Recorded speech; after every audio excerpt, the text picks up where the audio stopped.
የደቡብ ምዕራብ ኢትዮጵያ ሕዝቦች ክልል ምክትል ርዕሰ መስተዳድርና የግብርና ቢሮ ኃላፊ አቶ ማስረሻ በላቸው በርክክቡ ወቅት እንደተናገሩት ፕሮግራሙ ላለፉት 7 ዓመታት ዘርፉን በከፍተኛ ሁኔታ እየደገፈ ይገኛል። የግብርና ኤክስቴንሽንን ለማስፋፋት በምግብ ራስን ለመቻልና ከዝናብ ጠባቂነት ለመላቀቅ የሚያስችሉ ተግባራት ላይ ዘርፈ ብዙ ድጋፍ እያደረገ መሆኑን ነው የተናገሩት። በምግብ ራሳችን ለመቻል በመናረገው ሂደት ውስጥ አርሶና አርብቶ አደሮቻችን ዝናብን ብቻ በመመካት ከምንሰራው አሰራር ወጥተን በመስኖ እንድንሰራ ወይንም መስኖን ተግባራዊ እንድናደርግ የሚያስችል ድጋፍ ያደርጋል። የመስኖ አውታሮች እንዲገነቡ በማድረግ ማኳያ ትልቁን ድርሻ በመውሰድ እየሰራ ያለ ነው። የሚመረቱ ምርቶች ከፍጆታ ባለፈ ለገበያ በሚቀርቡበት ሁኔታ ላይ በግብርና ገበያ ልማት ዘርፍም እንዲሁ እየሰራ እንደሆነ አመላክተዋል። ግብርና ከማምረት በላይ ነው። ከእርሻ እስከ ጉርሻ ባለ ሂደት ውስጥ በርካታ መንገዶችን ነው የሚያልፈው። አርሶ አደሩ ካረሰው ካመረተው ምርት ተገቢውን ጥቅም ተገቢውን ገቢ ማግኘት እንዲችል የግብርና ገበያ ልማት ላይ ከፍተኛ ክፍተት ስላለ የተለያዩ መጋዘኖችን የግብይት ማዕከላትንም በመገንባት ህብረተሰቡ እንዲጠቀም እያደረገ ይገኛል ማለት ነው። ከዚህ ቀደም የተለያዩ የተሽከርካሪ ድጋፎችን ሲያደርግ መቆየቱን ጠቁመው አሁን ላይ የተበረከቱ ተሽከርካሪዎች የፕሮግራሙን የአስተዳደር ስርዓት ለማቀላጠፍ እንደሚያስችሉ ነው የገለጹት። አስተዳደራዊ ስራዎችንም ጭምር በመደገፍ የሚታወቅ ፕሮግራም ነው።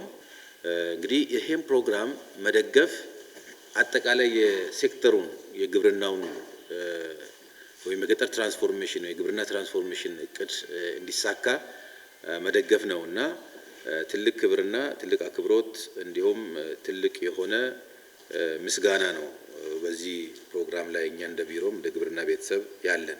እስካሁን ባለው ከ66 በላይ የሚሆኑ ሞተር ሳይክሎችን እንደ ክልል በዚህ ፕሮግራም ዩኒት ተግባራዊ እንዲደረጉ ተደርጓል። ይሄ ብቻ አይደለም። የተለያዩ ኮምፒውተሮችን የተለያዩ መሳሪያዎችን እርሻ መሳሪያዎችን የሚሆኑ እየተገነቡ ካሉ የመስኖ አውታሮች የገበያ ልማት አውታሮች ባሻገር በቁስ ደረጃም በርካታ ስራዎችን ነው በዚህ ፕሮግራም ረገድ እየደገፍን እየሰጠን ያለ ነው። በዚህም በክልሉ ለሚገኙ 15 ወረዳዎች ለእያንዳንዳቸው አንድ ተሽከርካሪ በድጋፍ መበርከቱን አስታውቀው ተጨማሪ 150 ሞተር ሳይክሎችም እየተጓጓዙ እንደሆነ ተናግረዋል። አንዳንድ መኪና ወይም 15 በፕሮግራሙ በፌደራል ኤፍኤስአርፒ ዩኒት ተገዝቶ ለክልላችን ለሁሉም የፕሮግራም ወረዳዎች ተዘጋጅቷል። ይሄ ብቻ አይደለም።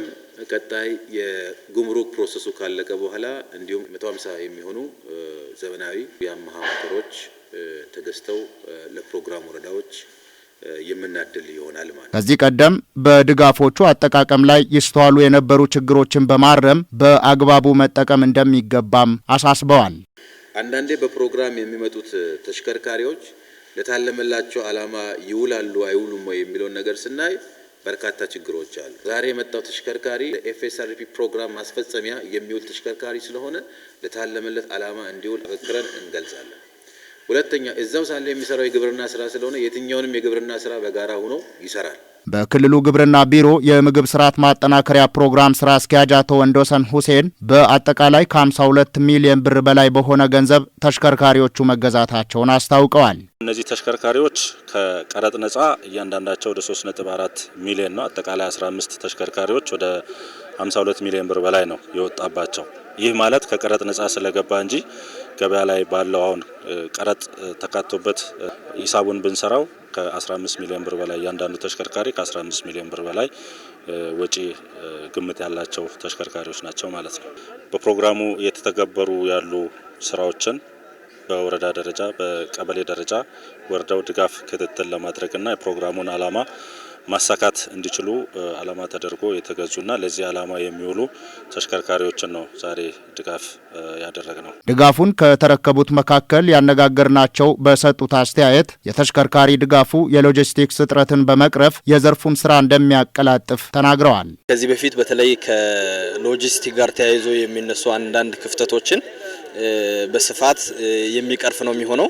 ግብዓት ከወረዳ ማዕከል ወደ ሳይት ለማድረስ ቀበሌ ለማድረስ እጅግ ከፍተኛ ችግር ያለበት ነበርና አሁን እንደዚህ አይነት የተሽከርካሪ ድጋፍ ሲደረግ ያው በፊት ሲያጋጥመን የነበረው ችግር ለመቅረፍ እና ነገሮችን በተሻለ መልኩ ለመስራት ምቹ አጋጣሚ የሚፈጥር ይሆናል ብዬ ተስፋ አደርጋለሁ። በአግባቡ ለመጠቀምና ለታለመለት ዓላማ ብቻ በማዋል ስራቸውን እንደሚያከናውኑም ገልጸዋል። የመጡ ያሉ ድጋፎች የራሳቸው ዓላማ ያላቸው ስለሆኑ ያን ዓላማ ባልሳተ መንገድ የተሰጠውን ድጋፍ ለግብርና እና ለፕሮግራሙ ስራ ማስፈጸሚያ እንዲውል የበኩላችንን እናደርጋለን።